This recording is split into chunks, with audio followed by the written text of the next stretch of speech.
যে 5টি বিষয়ে গুরুত্ব দিলে নিজেকে এগিয়ে রাখতে পারবেন সবার আগে। নিজের মাতৃভাষার সঠিক উচ্চারণ ও সুন্দর বাচনভঙ্গি রপ্ত করুন।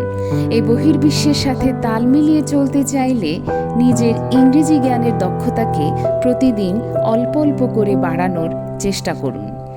এই প্রযুক্তির যুগে নিজেকে পিছিয়ে রাখা বোকামি। যতদূর সম্ভব প্রযুক্তির জ্ঞান আহরণে বিভিন্ন কম্পিউটার কোর্স করে নিতে পারেন। দেখতে যেমনই হন না কেন নিজেকে গুছিয়ে চলার কৌশল রপ্ত করুন। পরিপাটি চালচলন ও সুন্দর বাচনভঙ্গি আপনাকে অন্যদের থেকে আলাদা করবেই।